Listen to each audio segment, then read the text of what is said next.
let's talk about solar electric vehicles. So let's start out by looking at the CO2 emissions of different sectors.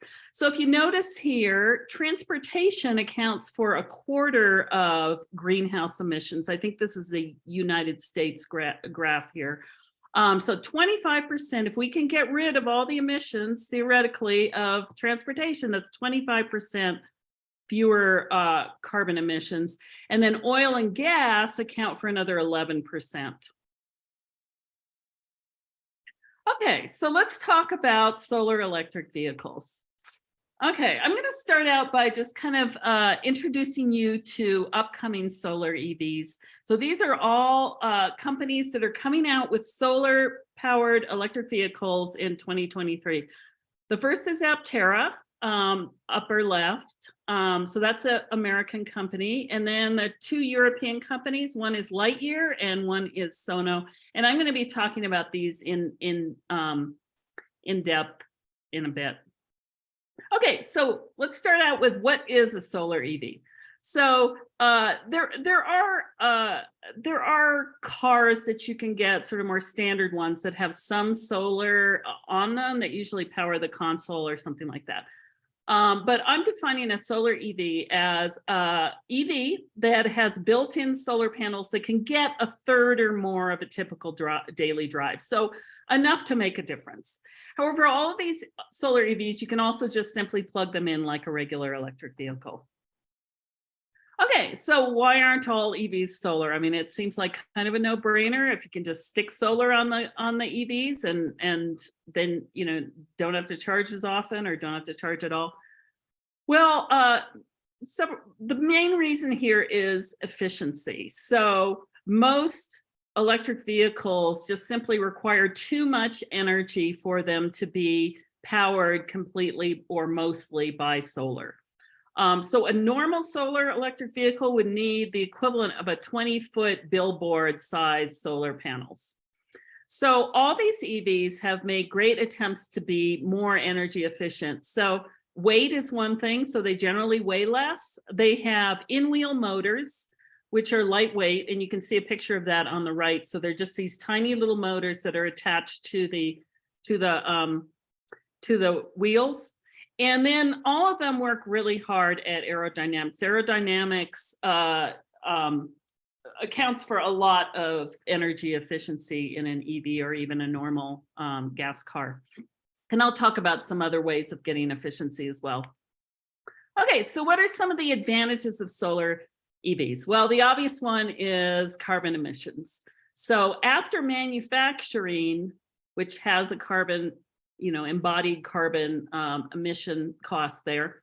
After that, they're basically low to zero emissions after manufacturing. So all the carbon emissions, or almost all of them, come just simply from the manufacturing, and then you're scot-free for the life of the car.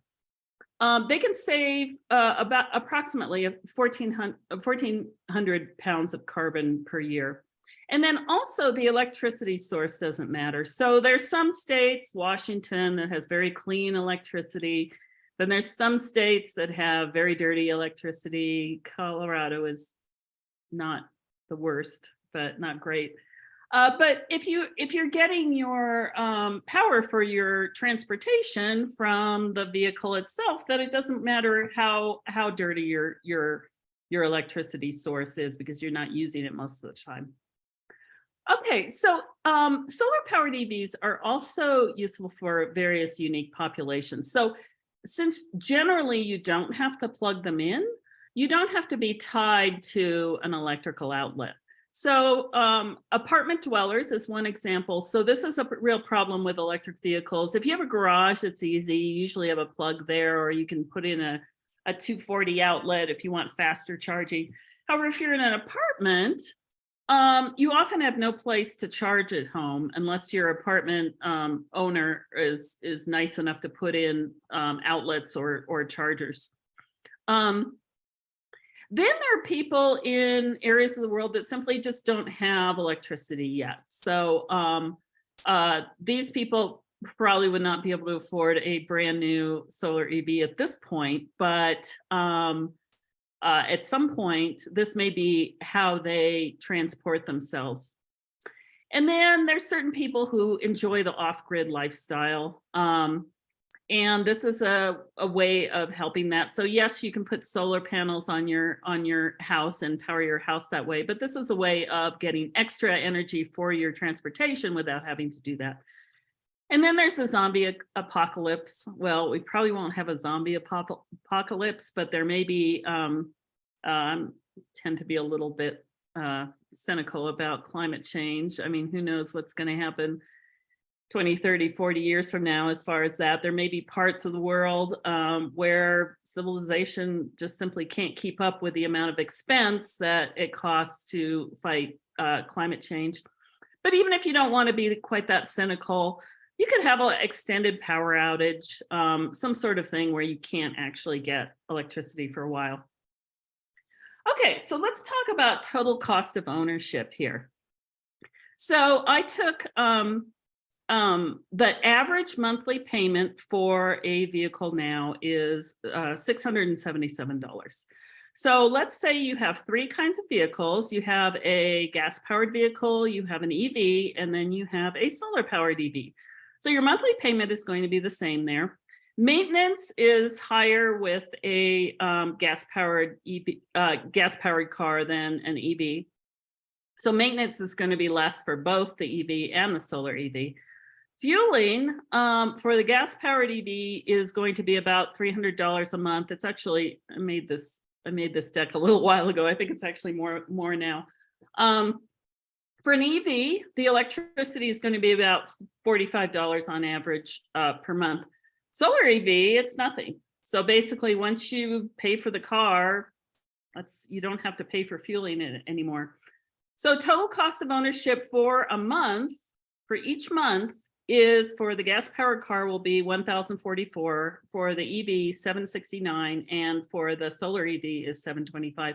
And a lot of people don't take this into consideration when they're thinking about buying even a regular electric vehicle, that if you're saving, let's say you're saving $250 a month, well, that's $250 extra that you can put into your monthly payment. So you may be able to actually afford more car than you think. If you have an EV.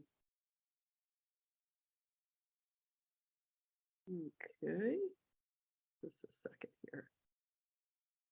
Okay, so let's look at some of these monthly payments here. So this is a different estimate for a monthly payment. So I got this from Carvana. I started out with a Honda Accord, which is a pretty standard vehicle. And it's a good car. But it's the same price about as the Aptera here.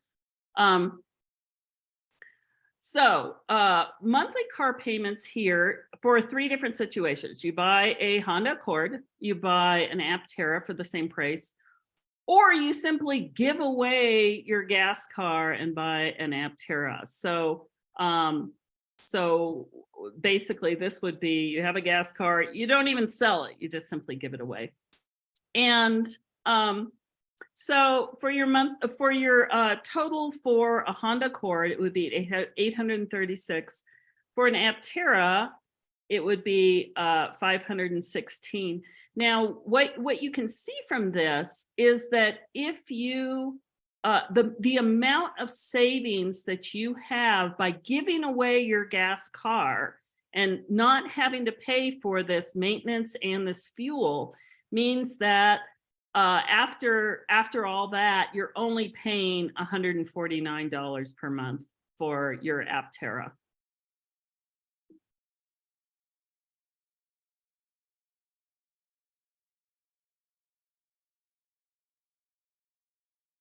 Okay, I don't know why this is so slow here.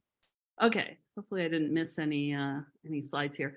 Okay, so here's another advantage of solar EVs is that they will help the grid. So as you all probably know, in order to switch to carbon-free electricity, you have to build new electricity sources.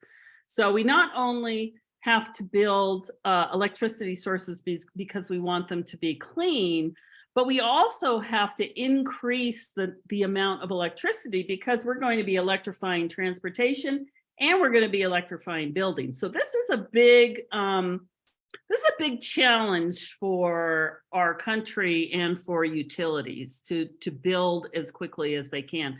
And the danger here is that we might get to the point, if they aren't on top of it, we may get to the point where our transportation and our building requirements are outpacing the amount of energy that they're building. So solar EVs will help that, in that transportation at least doesn't weigh into this. So there's not as much pressure to build these to build electricity as quickly.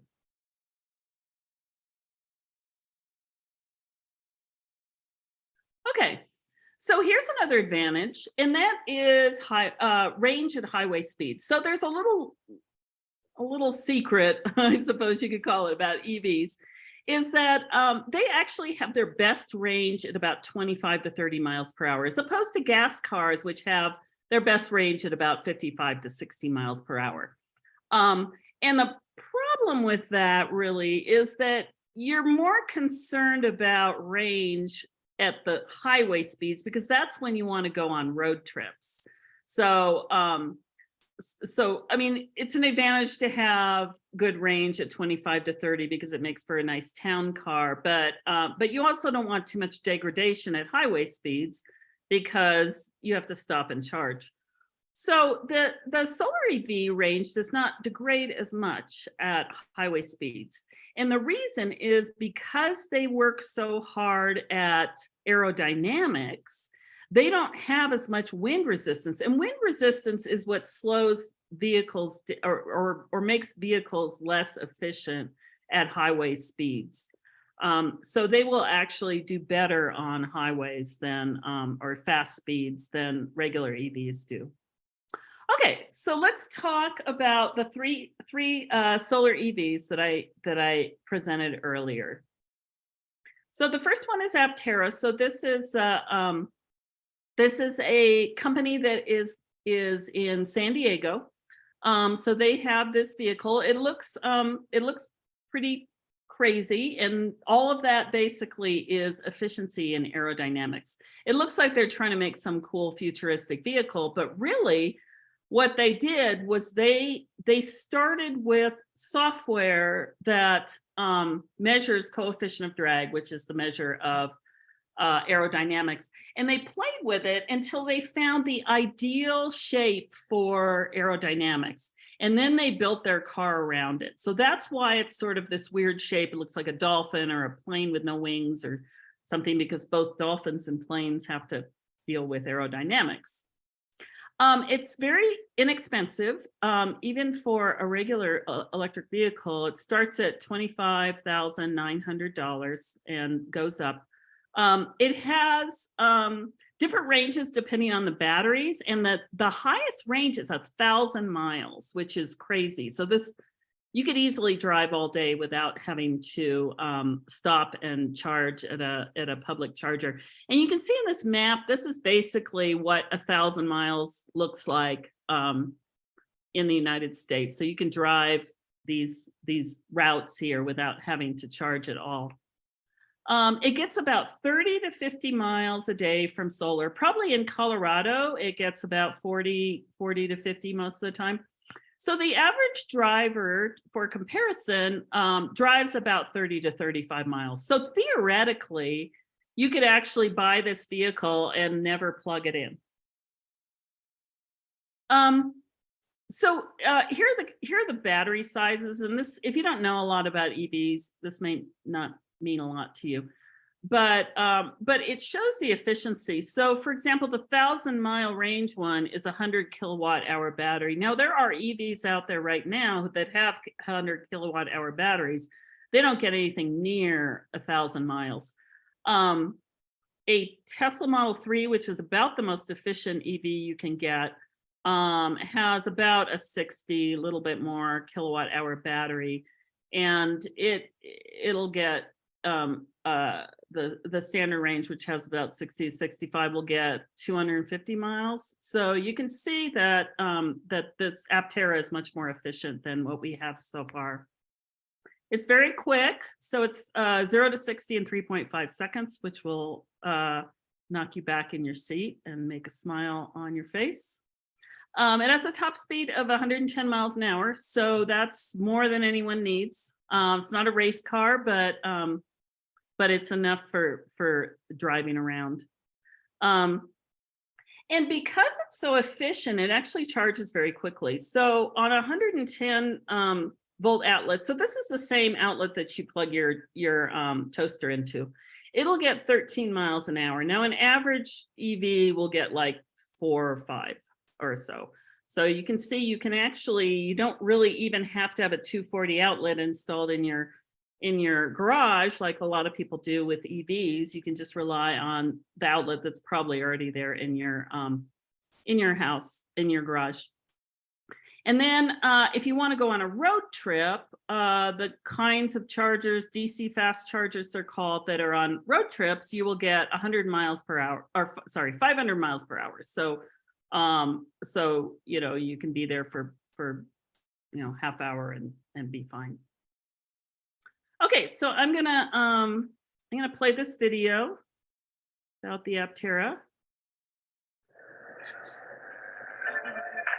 And now, for the weather. Today, we're expecting sunny skies. Back.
Okay, so a few things I want to say about the Aptera.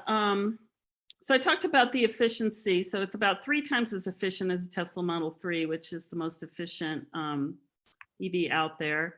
0.13 coefficient of drag probably means nothing to you, but very aerodynamic. Here's a cool factoid. It's actually more aerodynamic than an F-150 mirror. So there'll be less air molecules hitting your Aptera than an F-150, the side mirror on an F-150. It has 3 wheels, as you could tell from the video, and that produces less rolling resistance. So you actually get less friction, which is another reason why it's so efficient.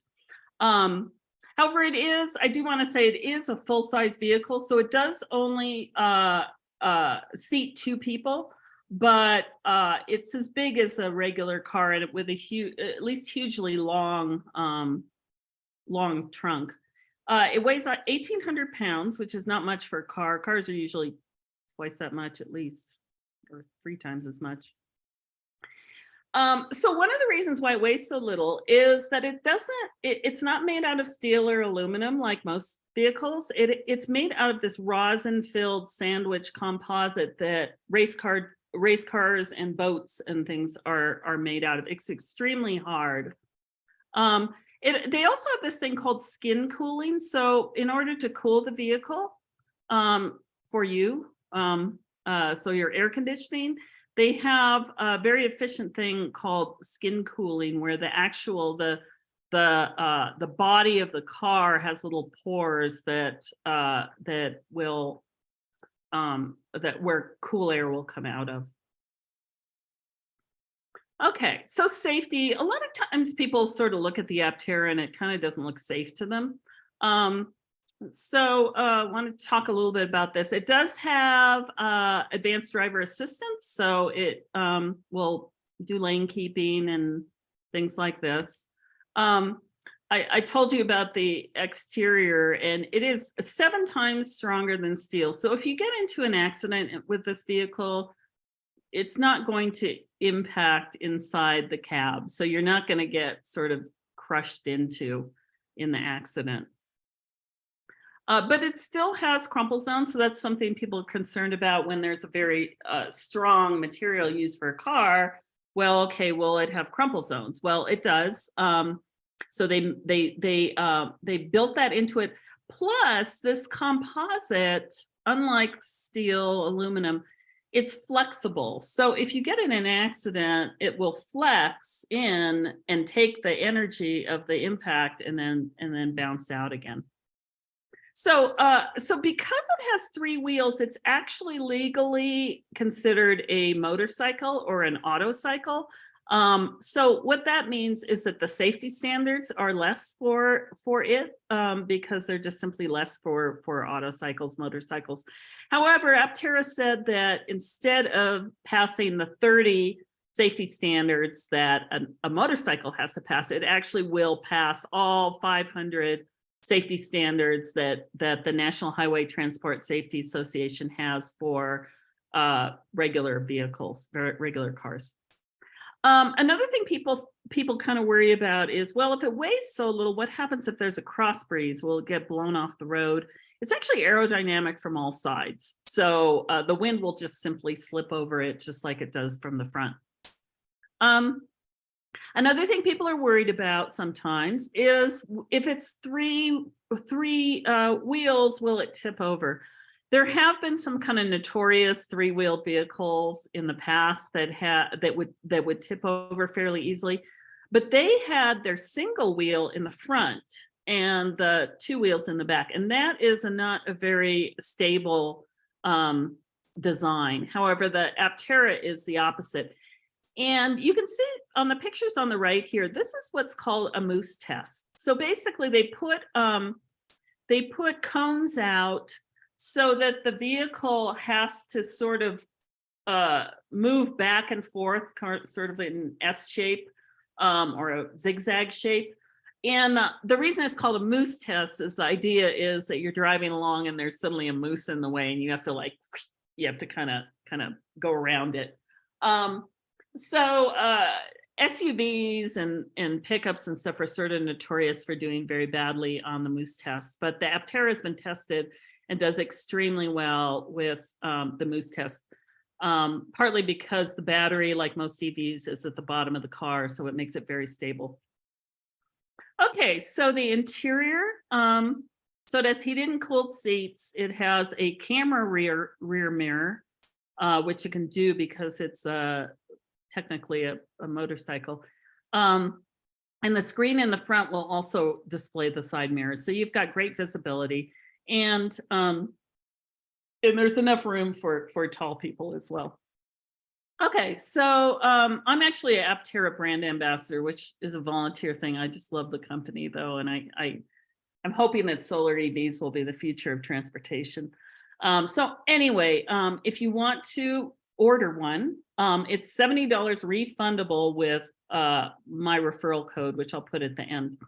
And I've ordered one, needless to say, but I already have 2 EVs and I can't really afford to have an EV collection. So I'm not entirely sure that I will do it, but basically, you know, with a refundable deposit, it doesn't really matter. I can just get it back. Okay, so let's talk about the Lightyear. So this is a vehicle that is made in the Netherlands, or is going to be. All 3 of these are coming out next year. It is not for. It is quite expensive at this point. Almost over $250,000. However, the future cars will be $34,000. So Lightyear is doing what a lot of early EV companies do, which is it costs a lot of money to create a new automaker. Factories, creating the car, all the parts, supplies, etc. So a lot of new EV companies will sell their first car as a luxury vehicle at a high price. And that's to kind of recoup at least some of the costs that they put into R&D and manufacturing and things like that. And then they kind of come down in price. So this is pretty standard. It has a 390-mile range, which is very good. It will get 40 to 45 miles a day from solar. Once again, that's more than the average person drives. It's 3,500 pounds, which is still less than a regular car. And EVs tend to weigh more because they have batteries, and batteries are fairly heavy. 60 kilowatt hour battery, 100 miles per hour top speed, which is still good. Most people don't go over 100 miles an hour. And it's made in the Netherlands. So let's watch a video on this.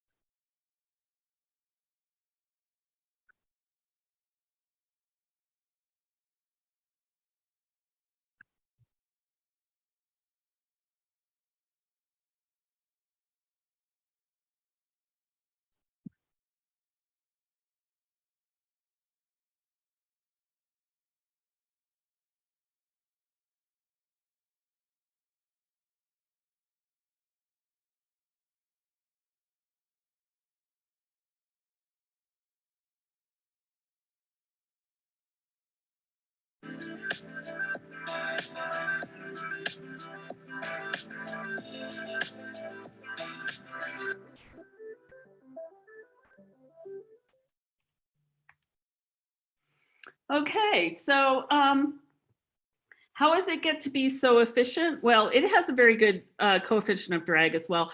You can kind of see by the shape of these vehicles that they're aerodynamic. So aerodynamic shapes tend to be sort of teardrop shaped, so sideways teardrop shaped. And the advantage of that shape is the air kind of sort of slips around the car. It doesn't get caught up in it and create eddies, which is produces bad aerodynamics. You can see the rear tire is, or rear wheel is covered, and that's another way so the air doesn't kind of get sucked in there and kind of push against the car. It has a carbon fiber body, so once again, low weight there, aerodynamic shape, and the in-wheel motors, which I talked about before. Okay, so right now the Lightyear is only available in Europe. If you have any European friends who have a lot of money, you can send them this link and they can pre-order their Lightyear. And I'll put these all these links in the chat at the end of this. Okay, so let's talk about the Sonos Sion. So this is a German vehicle. It is inexpensive, so it's $30,000. It's a more of a true vehicle than the Aptera in the sense that it has 4 wheels. It has a 190-mile range, which isn't great, but it's adequate for most people. It has this interesting thing where it has software that will tell you the ideal positioning for solar. So if you're parking your vehicle, it will tell you what the best angle to park it in order to get the best solar. It gets about 10 to 20 miles per day with its solar panels, which isn't as much as the other two. However, this was for Munich, which is quite north, so I'm not sure how it would do in Colorado. I'm sure it would do better. It has a 54 kilowatt hour battery with battery chemistry that's supposed to last 1 million miles. It has an 87 mile per hour top speed, which is getting kind of low there. You might want a little bit more in case you have to like zip around someone. It has this cool thing where the customer can actually 3D print replacement parts. So if you, I don't know, your bumper or something gets squished, you can actually 3D print a new bumper and then have a local mechanic put it on with instructions from Sono. Okay, so let's take a look at this one.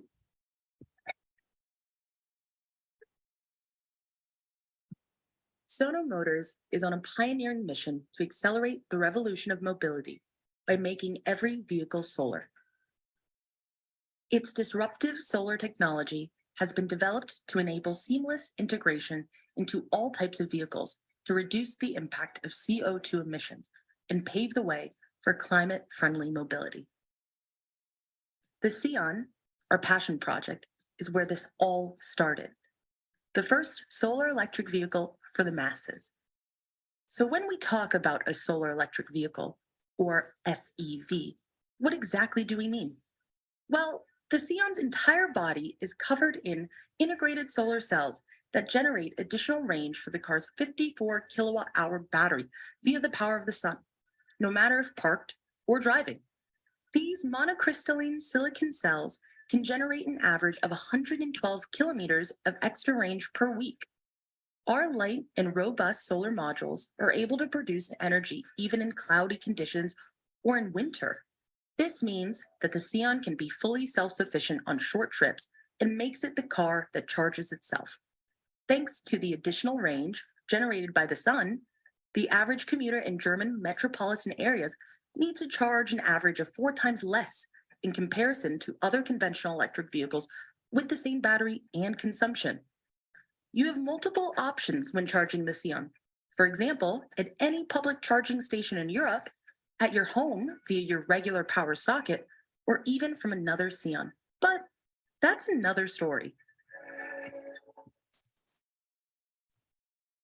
Okay, so I'm sure the burning question that everyone has in their mind after seeing that video is, what is that green stuff? So they have this sort of cool thing that they did where they actually put moss in the car as part of the air filtration. So so this moss sort of sits there as a little pet in your car, kind of, and it will help filter the air. It doesn't do it completely, but it helps filter the air, and it also provides humidity. And then when you get your car maintained or something, they can just take out that moss and put in more moss. So anyway, it's a cute little feature. It has adjustable ambient LED lighting, and it seats 5, unlike the Aptera, which unfortunately is only good for a 2-person household. Okay, so the Sion has this interesting thing where they some other EVs do this too, but they have power sharing, so you can use it to power tools or charge other cars, power your home in case of a or at least appliances in your home in case of a power outage. And then they also have this interesting idea about ride sharing. So part of the app that comes with it will allow you to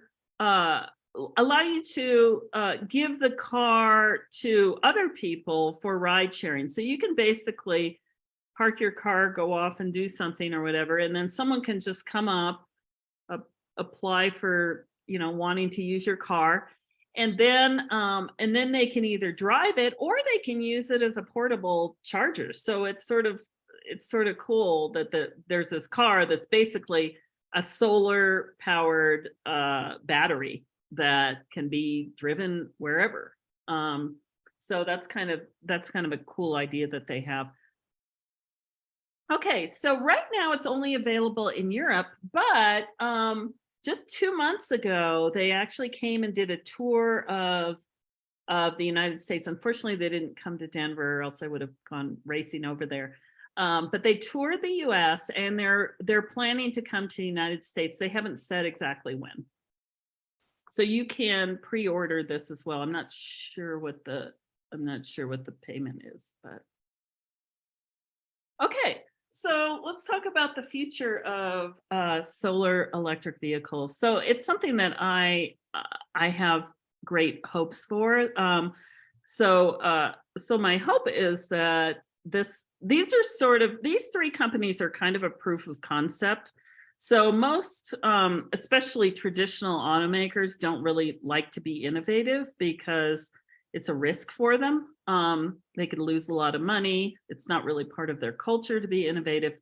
But if these vehicles actually, you know, turn out to be something that the public likes, that's something that is working really well, doesn't have downsides, I think that this will take off in the automotive industry. And then as technology improves, it'll be more feasible for more vehicles. So this depends on two things. First of all, solar efficiency increasing, and as you probably know, solar efficiency is getting better and better each year. And then also battery efficiency is increasing each year as well. So if you look at the efficiency of batteries, EV batteries over time, every year, pretty much it's getting better and better. So the combination of those two things will mean that you'll get more energy, but you'll need less energy. So so the future is bright, I think, for solar powered EVs. Okay. So if anyone has questions, or there may be some in the chat as well. Yeah, let's start with the Q&A and then we can move to the chat if that's okay with you. So Drew Gilla asks, is 20-foot billboard 3 kilowatts? Well, it would be more than that, the 20-foot billboard, I mean, the analogy, because it would have to, well, oh, 3, yeah. I'm not sure. I don't think I could do that calculation. Sorry about that. And then comment and question from Batu. Hi, Julia. Thank you for presenting a very interesting subject. I would like to know more about wheel motors. Are they different than BEVs? Because they are very vulnerable to outside effects in BEVs. Yeah, so most battery electric vehicles do not have in-wheel motors. It's a new technology, so it may be something that comes with time. Most EVs have a the motor is sort of above the axle generally, and so it'll kind of turn 2 wheels at a time. So there's usually like a front one and a back one. But regular EVs are moving more towards having not just 2 motors, but actually having 3 or 4 motors as well. But they still kind of aren't in-wheel motors. Now, I think from that question there was sort of a concern: does that make them vulnerable? So will they be vulnerable to damage? And I know that they test them really well for this, and it seems like they actually are pretty well protected. And then another question from Batu, giveaway gas car option is very important for replacing ICEs. How does its procedures work? What is the plan for gas cars taken by this option? Well, I mean, it was kind of more of a thought experiment. I mean, if you really did have a perfectly good gas-powered vehicle, you'd probably sell it or trade it in for a solar electric vehicle. But it's not going to be very long before if you have a gas-powered vehicle, before the residual value, which basically means how much it's worth if you want to sell it, it goes down quite quickly. So new technology tends to be adopted in kind of an S-shaped curve. So, you know, it starts out with the early adopters and, you know, no one seems to be doing it. And then suddenly it goes like way up. And then at the very end, it kind of is an S, because there's certain people that are just resistant to doing some new thing. You know, they still don't have smartphones and stuff like that. And if you look at Norway, so Norway's a great example of the future of adoption of electric vehicles, because right now, the percentage of new cars that are fully electric is about 90% now almost. So they are way ahead of everybody else as far as adoption.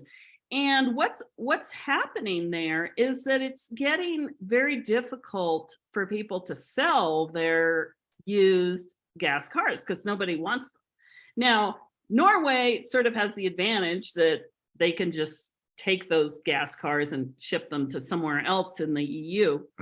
But once the whole world is going electric, then who are you going to sell your gas car to? So suddenly the value of your gas car will get very low, especially since it costs so much to fuel.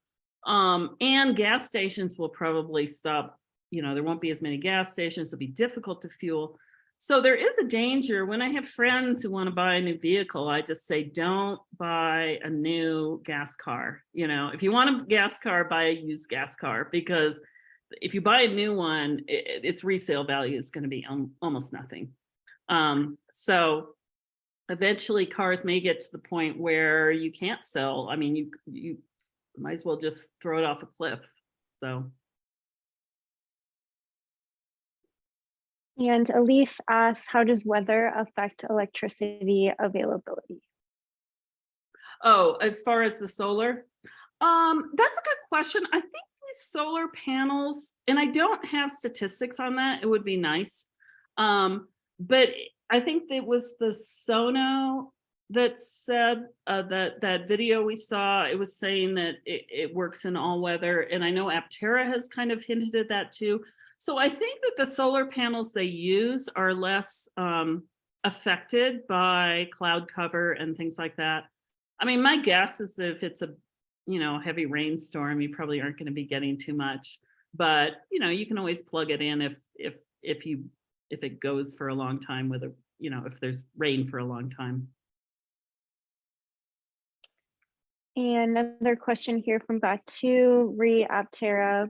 What is the material used in the car? Is it counted as a car or bicycle due to it having 3 wheels? Yeah, so the material, they don't say exactly what it is. I think it's probably patented, but it's some kind of composite. I think it's similar to carbon fiber, but sort of in the same family. One of the founders there used to own a boating company. So he's taken a lot of sort of ideas and technologies from boating and put them in the car. So yeah, I'm not entirely sure what the composition is. And then what was the second half of the question? Sorry. Sorry, let me get back to it. I think you covered it. Just asking if it would be considered a bicycle or a car. So 3 wheels. Yeah, so it is technically a motorcycle, and motorcycles include something called autocycles, which are basically 3-wheeled automobiles. But since there's so few 3-wheeled automobiles, I mean, there's the slingshot. There's just not very many of them. The government just tends to kind of lump them in with motorcycles, which is not, it has some disadvantages. Like, Aptera had to work hard to make it so that people didn't have to wear a motorcycle helmet in their car and stuff like that.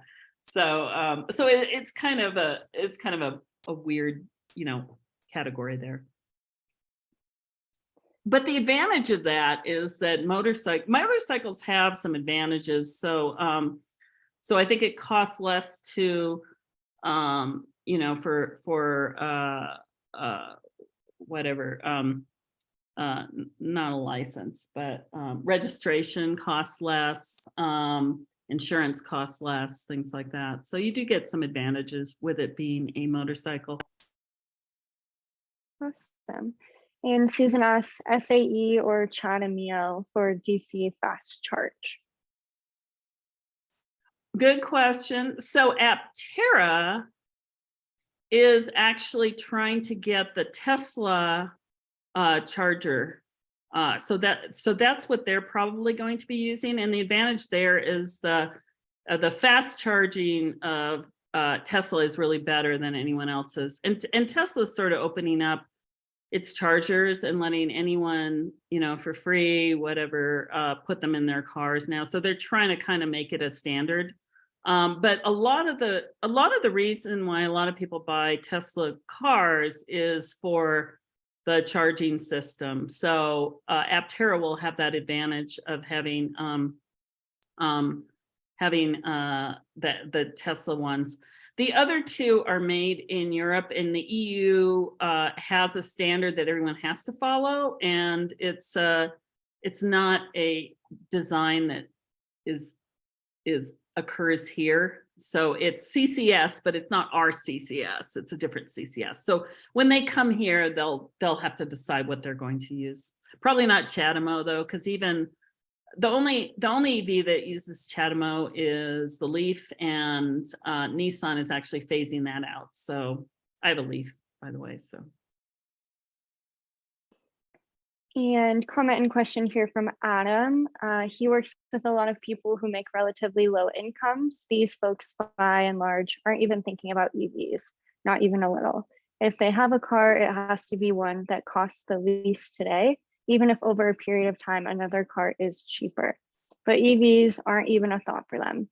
Yet, how might Aptera, a surprisingly affordable car, and other solar EV companies work to make their products available to low-income people? Yeah, I mean, I think that will happen naturally as they with economies of scale. So, these are small companies; they're just starting up, so they have to kind of overprice it at this point. But electric vehicles in general have kind of the reputation of being expensive, and it's partly because they're expensive, but they're not as expensive as people think. Some of them are expensive, and those are kind of the ones that kind of get famous. And like I said in the talk, a lot of the reason is because companies, whether they're startups or traditional automakers, will start with kind of the high end one. And the reason is they have to make the money back for their research and development and things like that. However, if you look at China, so China has a lot of EV companies, automakers, and China has kind of saw the future before any of the rest of us did. So they were working on making EVs like 10 years ago, and the government was supporting them quite a bit. So they basically have, they already did all their R&D. They already spent all their R&D a long time ago. So, so some of their EVs are cheap, and some of them are incredibly cheap. So the best-selling EV is generally the Tesla Model 3 worldwide, but occasionally it switches places with a car called the Wuling Hongguang. It's obviously a Chinese car. It's actually owned, a third of it is owned by GM, but in general, it's a Chinese car. It costs, I hope everyone's sitting down or else you'll keel over. It costs $4,500. So this is the future of EVs. Once we get the R&D paid off, and once battery costs go down, which they are, EVs are going to be a lot cheaper than gas cars. And they're also, for low income people, they're better in other ways as well. So they have less maintenance.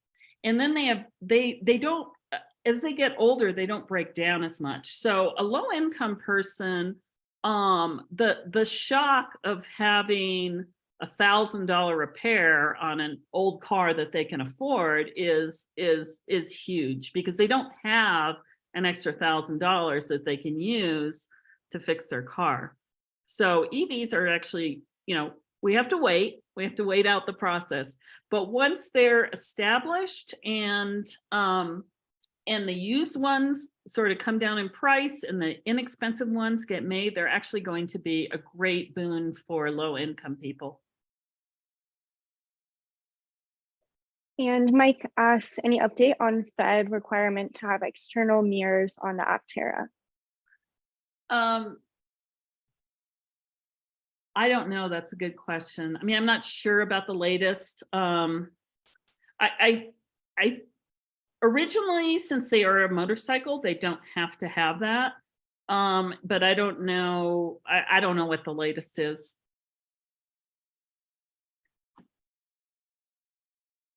And Tala asks, you mentioned degradation of 112 kilometers per week. Should this figure into the cost?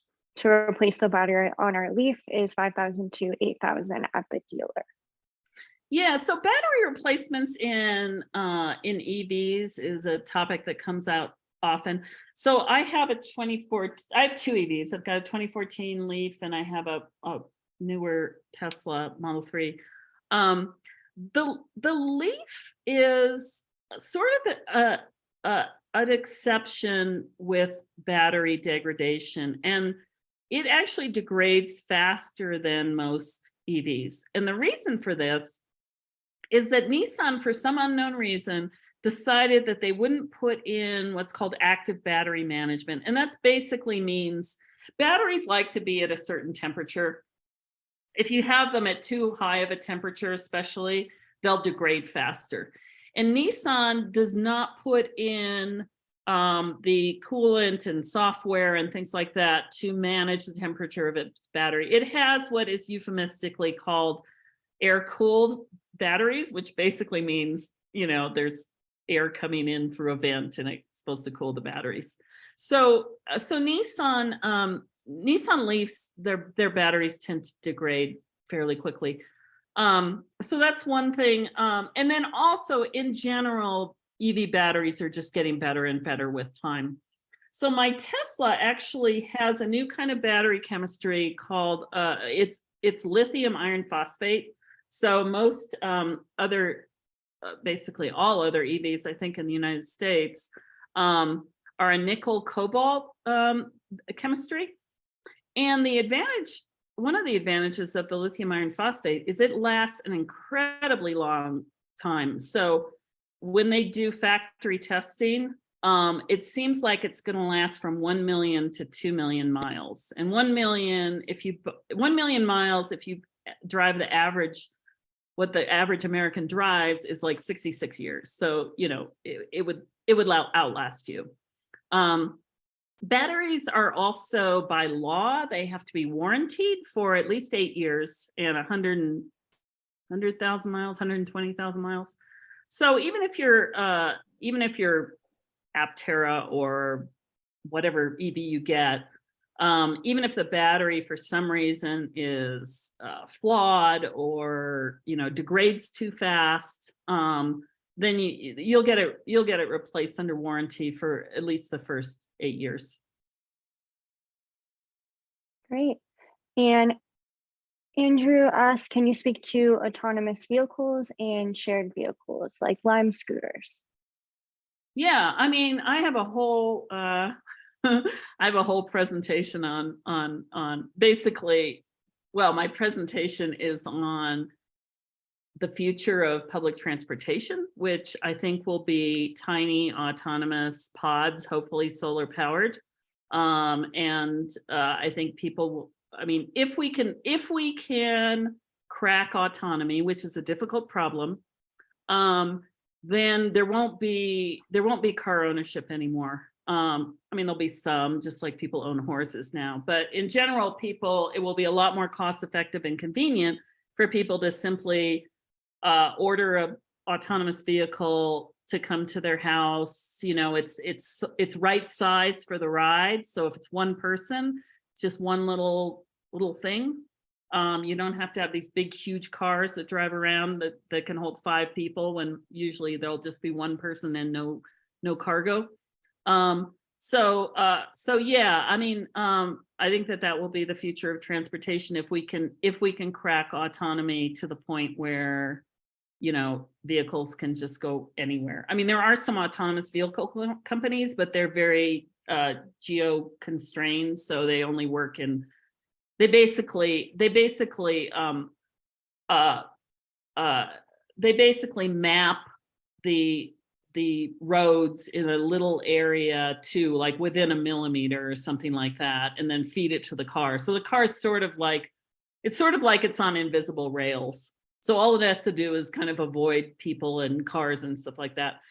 And we need something better if we're going to really crack the autonomy, but that could be pretty amazing. I mean, it's not just that people won't have vehicles. I mean, if you can imagine what cities would look like without parking lots, without driveways, I mean, they'll just simply completely open up.